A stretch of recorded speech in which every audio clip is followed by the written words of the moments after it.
Alrighty, what a great day to elevate. So, welcome back to Wali's Financial 101. We're going to be touching on how to fully maximize your time. Because in order to maximize your time, you got to fully understand what time actually is. So, in order to jump into what time actually is, time is money.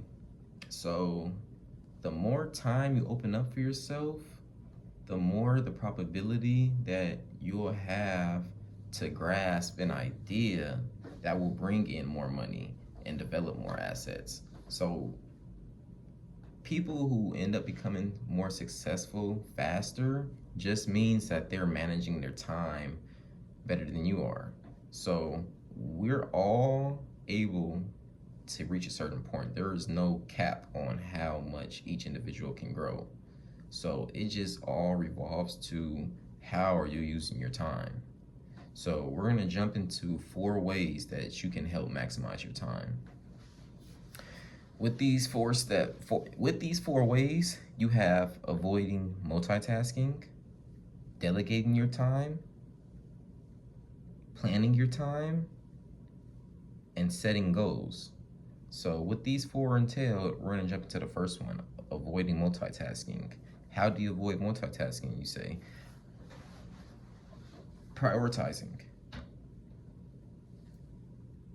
Coming up with a list of tasks that you're trying to accomplish and prioritizing which task that you need to accomplish first.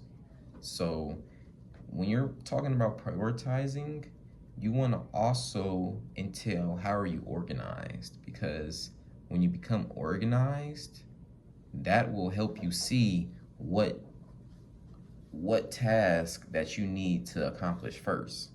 So multitasking is just an effect of people who haven't organized their schedule good enough.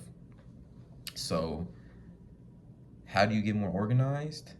That's when you label your task. So a lot of people don't write down the tasks that they do. They just think of the tasks that they have to do. So when you're only thinking about the tasks you're doing, you're thinking about all of them. So you're not really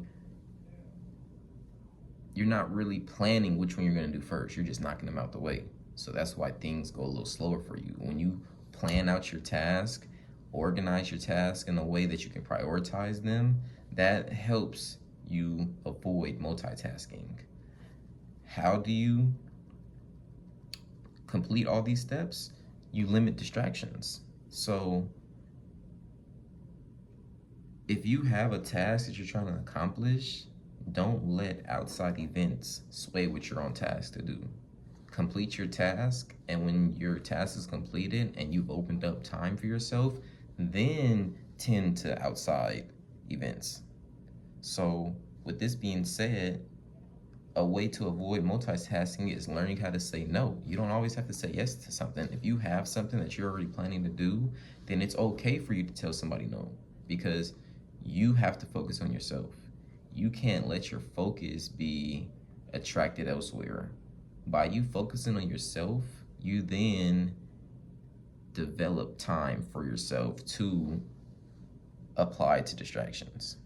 So in that sense, that there is step 1 to avoiding multitasking. Step 2, delegating your task. So I said delegating your time, but I mean delegating your task. Which task need handling right away? Which task can you have somebody else do?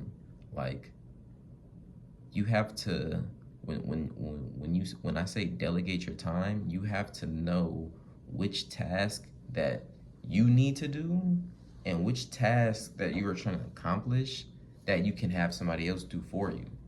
So delegating your time. How do you delegate your time? Communication. So even in order for you to delegate a task to somebody else, you have to communicate with them what you're looking for them to do. And if they're the right person to do that, choosing the right people. Choosing the right people also helps you delegate your time, because if you have somebody do a task that you need done, but they're not the right person, they don't have the right expertise to do that task, you're going to find yourself doing that task eventually by yourself.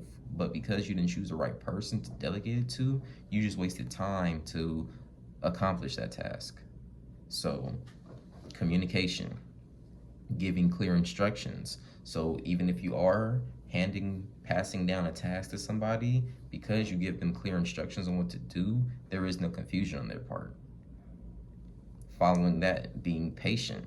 So, like, sometimes you catch yourself, if you don't have nobody to delegate tasks to, you're doing all the tasks.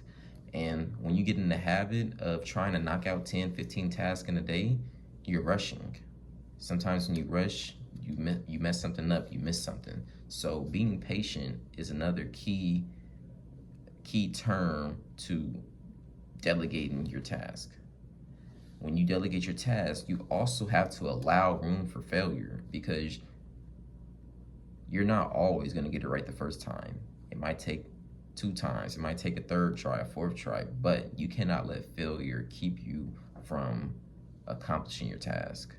So allowing room for failure, because failure doesn't mean that you can't do it. It just means you need to fix a couple of things so that you can do it.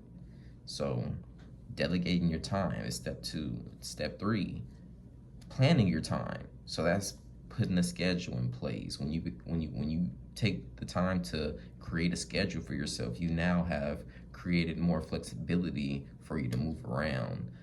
When you schedule your time better, you're now in a position to where you can accept other opportunities. If you're not scheduling your time well, when somebody offers you a new opportunity that might benefit you, you're not going to take it because you haven't organized your time well.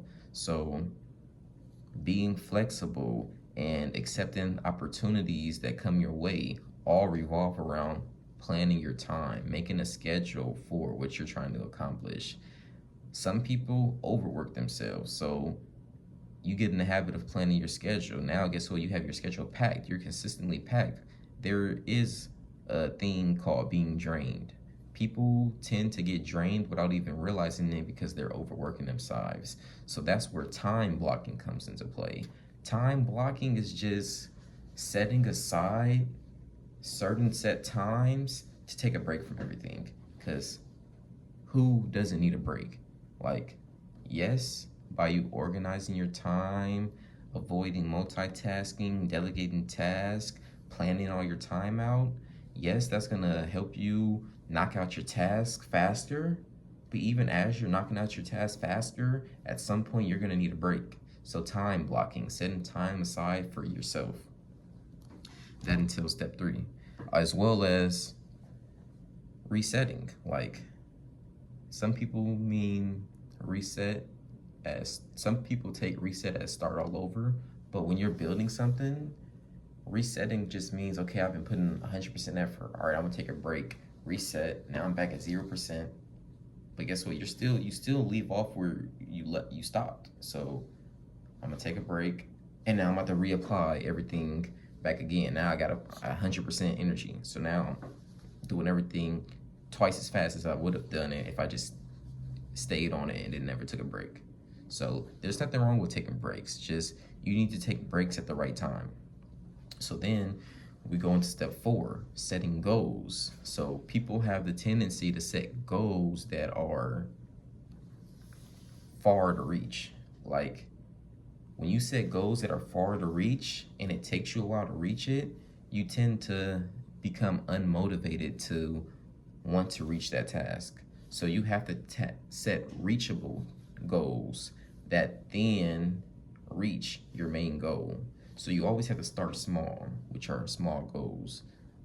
Task complete goals. So when you get your task in order, you make your task fit, set small goals. And as you knock out 3, 4, 5 set goals, in 4 or 5 small goals knocked out one of your big goals. So making sure you're setting reachable goals, because people tend to become more motivated when they finally do complete a task. If you have 4 tasks to accomplish, but it takes you about 2-3 months to accomplish the first task, you're gonna be tempted to give up.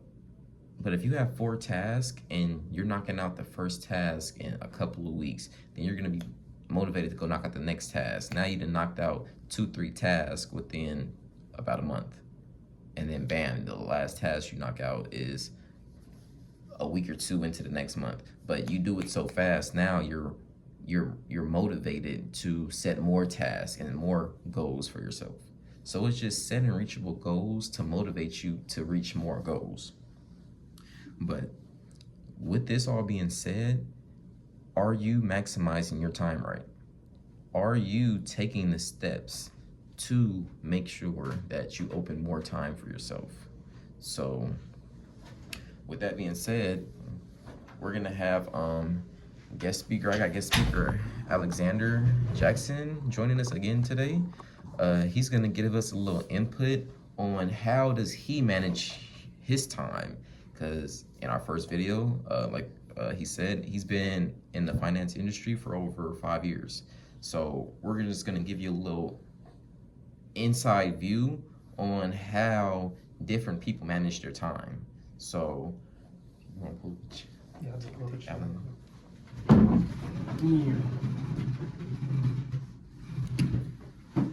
So, we're gonna switch the view of this. Alrighty. So, what's going on, Alex? What's up, my brother? How you doing? Good. So I got a question for you. Good. Question of the day. Okay. Are you using your time right? Am I using my time right? I feel like, yes, I'm using my time right, but I can always improve within my time. So I really want to dive deep into this for the viewers. Okay, So there you go. there's 24 hours in a day. Mm-hmm. You personally, how are you using each 24 hours in your day? Yeah, okay. So with that, it changes up. But basically, I wake up like early. So like I wake up around like 5, maybe. So first, yeah. I did some research. Studies show that when it comes to sleeping, Yeah. you need to be getting anywhere from 4 minimum, 6 hours max of Yeah. sleep a day. Oh, If you yeah. sleep longer than 6 hours, Yeah. you're gonna feel tired because you overslept. If you sleep less than 4 hours, Mhm. you're gonna probably feel tired because you didn't get enough sleep.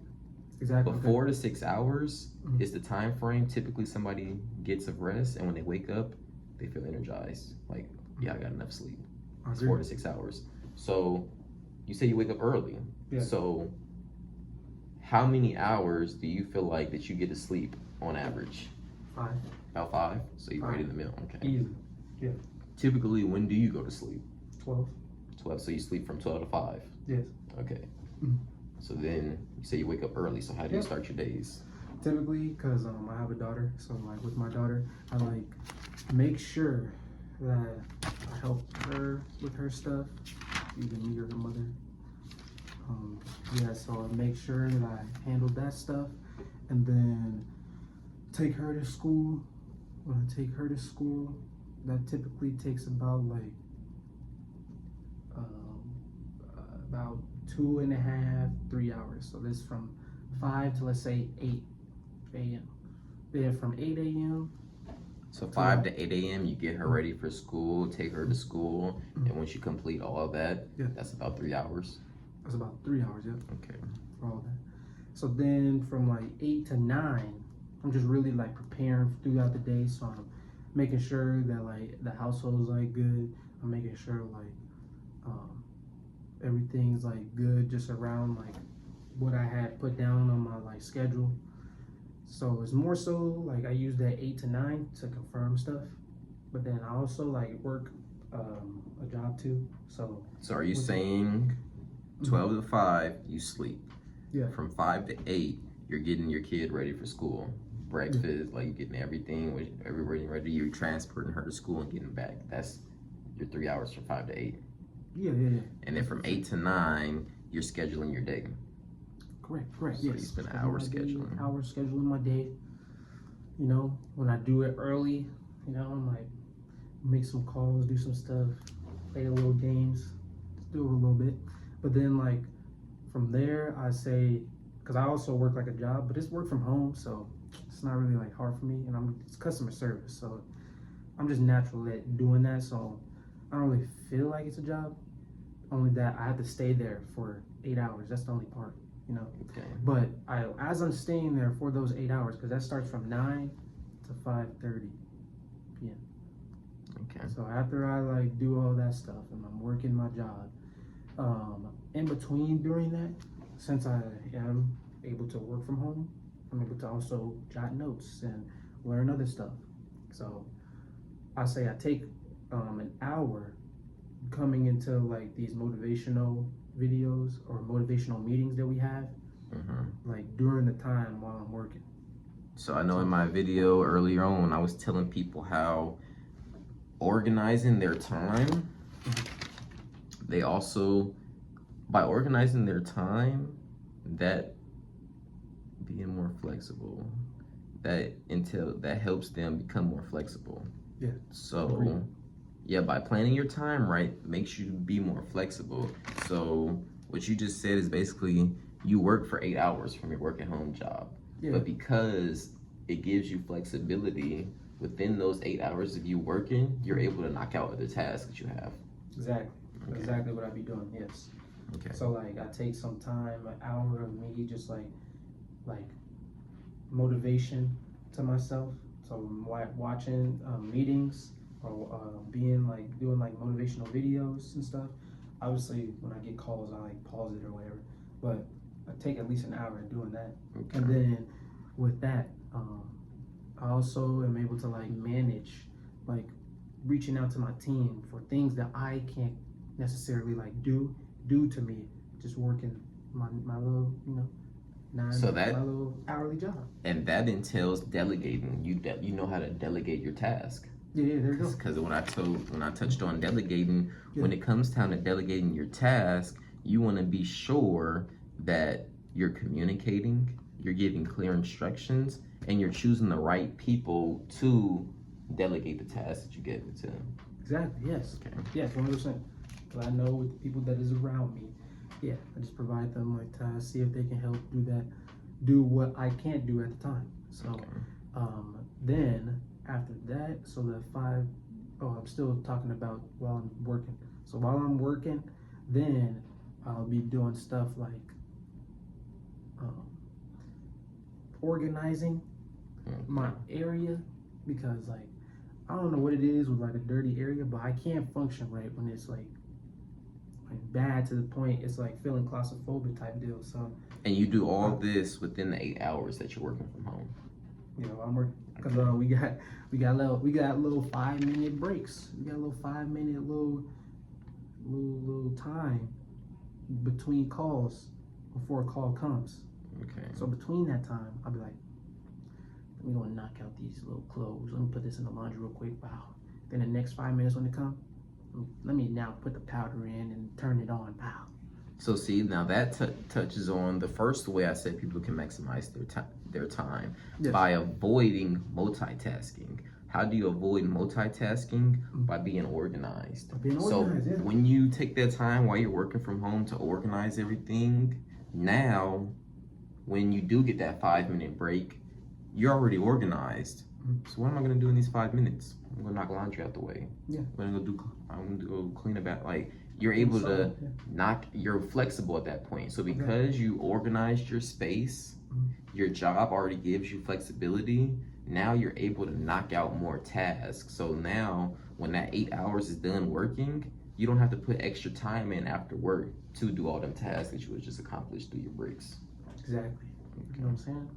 And so with that being said, after that stuff, when I'm like doing those little things in between, coming in with mentally like preparing myself throughout the day, you know, I then know that I have this that I'm working on, this idea that I'm working on, that I'm trying to eventually grow to become bigger, where I'm educating people in finances. And so I at least take time after my 8-hour job. I at least do 2 to 3 hours of it. So I say from like, that's 5:30. So you got to like 5:30. So like 6 p.m. hit, I got 3 hours of me just like grinding on and focusing on that. Whether it be me doing meetings with someone, me doing interviews with someone, me doing me doing meetings, interviews, me doing role plays, me training somebody, like all within those 3 hours, I've been able to accomplish it. You know, but not necessarily because I already accomplished it in the morning by confirming with everybody, with everything. So would you say, because you said that you put 3 hours away for your idea. So I know you do 8 hours for your job. So are you technically saying when you say all that, that how do you see GFI for you? Because me personally, I feel like it can be seen as multiple views. Yeah, 100%. So somebody can come in doing full time. Yeah. They view it as a job. Yeah. Someone can see it as part time. They see it as a buffer. So I'm gonna put 2-3 hours a day toward this GFI financial job to elevate my position in life. Yeah, yeah. So they have another job on the side. Mm-hmm. They're just using GFI for extra income. Yeah. And then I feel like there's people who need help financing. So that they're like, okay, I'm gonna join GFI just so I can get around the right environment, the right people to help me fast track what I'm trying to do. Exactly. So which way would you say you use it? So I use it in multiple different ways because one, it provides that flexibility. Like I have the choice of being able to decide when I can set appointments, when I can make the time, you know? So would you say that since you've been working for GFI, that it's more so you're using it to more so help build your brand? Well, I have a lot of different like things that comes with this because again, that's like one factor. You know, I do this because I'm really trying to provide the education. Like that's my main reason of why I even got into this because finances, it's not an area where families, people in general, just talk about. Not a lot of people talk about it. So I don't want to be the one. I want it to be the one to do the most uncomfortable thing, which is talking about finances and bringing up, you know, why you need to do this. What's your reasoning for it? Like, and then on top of that, bring it to the community. Like a lot of our community don't even know this stuff, and then so they do a lot of things. So that's what I'm saying. Are you like, is this more so like a hobby for you? Like you said you want to do the uncomfortable task. So yeah, did you have you went through life seeing that this is an uncomfortable subject for people? Yeah. But it needs to be talked to. Like, if you weren't making no money for this, would you still be doing it? Yeah. So it's like a hobby for you. It's a hobby with benefits. It's not I don't think it's a hobby because I have a passion for it. So like I genuinely am passionate about helping families and making sure that they know what they're doing when it comes to all this. But I say because I guess I'm a workaholic. So search it real quick. What does a hobby mean? Because my definition of a hobbies are things you love to do. That's why people be like, "Oh, do you have any hobbies?" Yeah, I like to make music. I like to do. Okay. But they're not doing that for their job. Yeah. They're not saying, "Oh yeah, my job. What's your job?" "Oh yeah, I'm a music producer." No, they say, "Oh, I work here."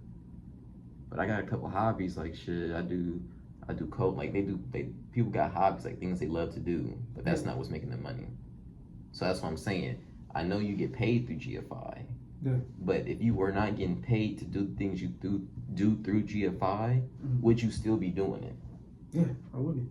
So for my definition of a hobby, would you call it a hobby at that point? Okay, I guess yeah. If you put it to that definition, if you're saying that something that I love doing, that if I wasn't getting paid, still would I be doing it?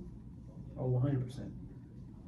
Because I had myself in situations where I was in a financial bind and didn't know how to plan, didn't know how to organize, didn't know how to put the proper things in place. Because I asked you them questions because for my third way of maximizing your time, I feel like planning your time is a key point. But even with planning your time, you have to know how to time block, which means put time away for yourself.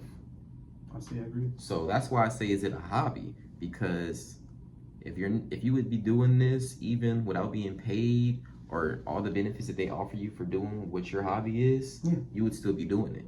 Exactly. So you're literally putting, like you said, 2 to 3 hours away for your hobby. Yeah. But because your hobby is very beneficial to you, yeah, some people will see it as a job because jobs pay you. But because you don't see this as a job, you see it as a hobby, you're more entailed to want to do it. Yeah, I see what you're saying. Because typically, I'm just saying that because I'm reading what you said. You have 24 hours in a day. Yes. And you said you had a kid, so you sleep for 5 hours. You get your kid ready for school, transport him to school, and get back to your workspace. That's 3 hours.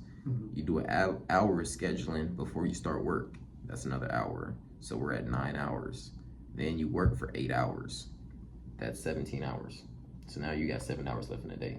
Yeah. But then you say that 3 hours you put aside for GFI. So now that leaves you with 4 hours in a day. What do you typically do with the rest of that 4 hours?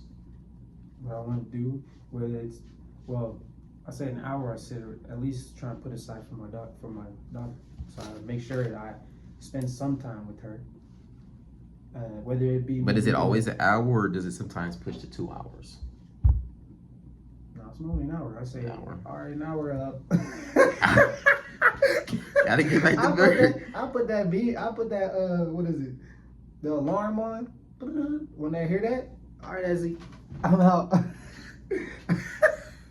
Okay, so you said you have 4 hours, an hour. So now you're left with 3 hours. What do you do in those remaining 3 hours? Remaining 3 hours, yeah. That's when I spend the time to myself, chilling.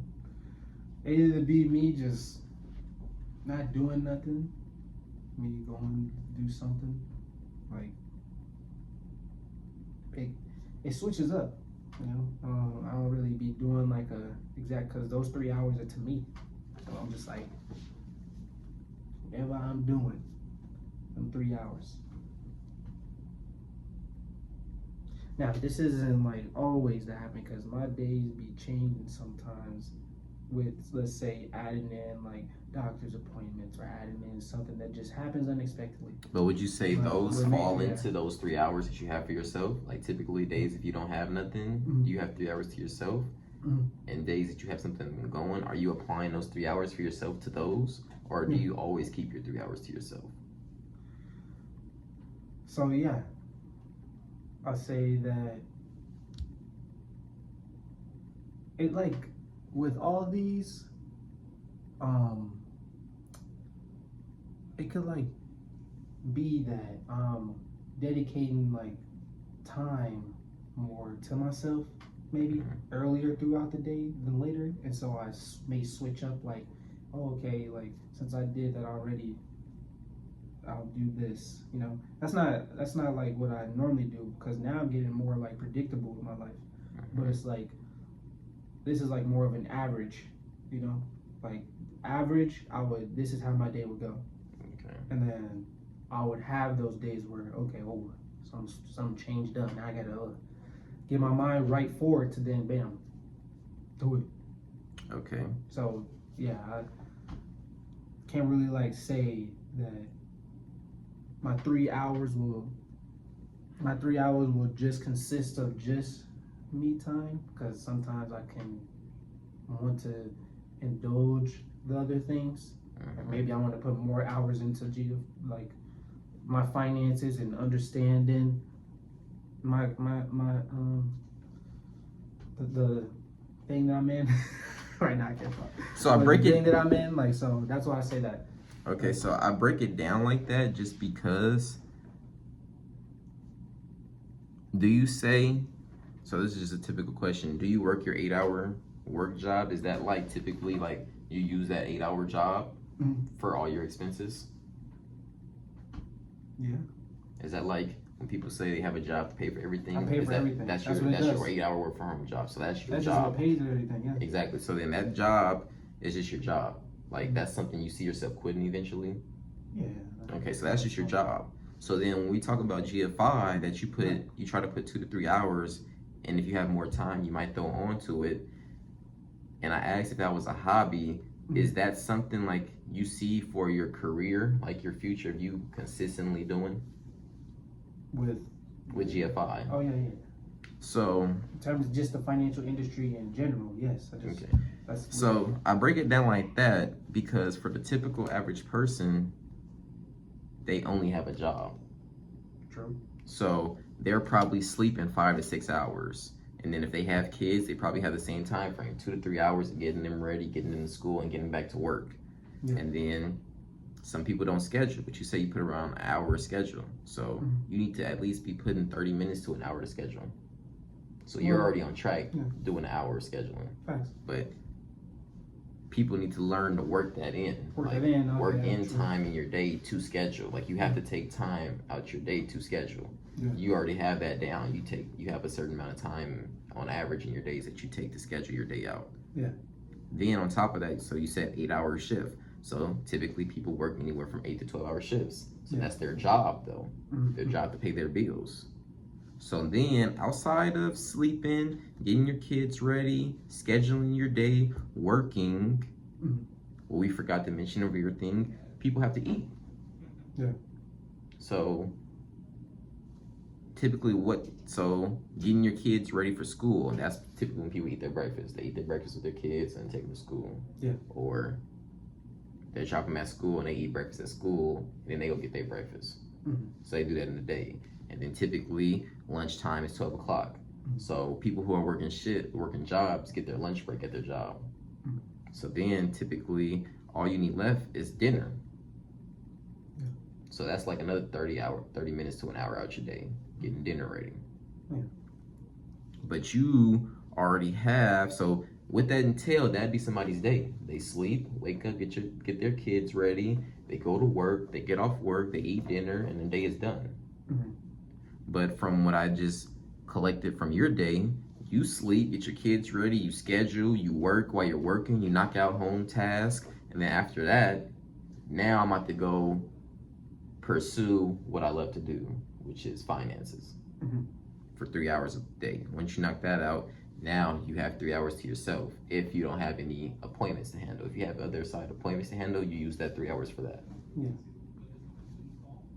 So from what you're scheduling is, what would you say helped you create that 3 to 4 hour window to put towards your hobbies? The things you wanted to really do. Like what helped you get to this point to have 3 to 4 hours to work with? Experience. It took me experience. It took me learning from my mistakes. It took me actually writing stuff down. It took me actually eliminating the problems that was around me. So it took me becoming a better me. Really. Okay. Like it came from just actually not saying I'm gonna do something, but actually doing it. What would you say how long it took you to get to this point? From when you started implementing it to now?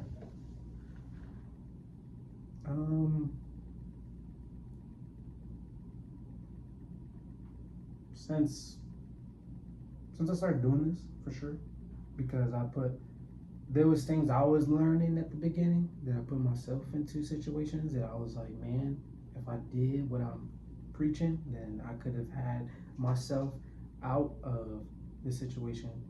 But so would you say 3 years, 4 years, 5 years? 2 years. 2 years. 2 years of implementing it yourself. Man, because I'm really trying to think of that. That's a good question, bro. I ain't never thought of that part. When did I really, genuinely? Because I would say a couple weeks.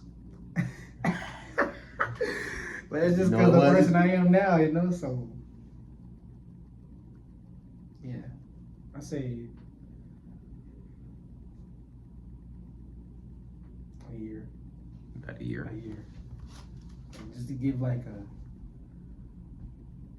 really, I gave myself that really, I focused on doing. So I asked that question just to give the audience insight on creating more time for yourself isn't just gonna happen in a couple of weeks, in a couple of months. Like, it's literally gonna take some time of you making time to get more time. Building habits. Building habits. And I'm gonna be doing another video on that. But just the simple question always comes down to, are you fully maximizing your time? Because that is the first step to progress.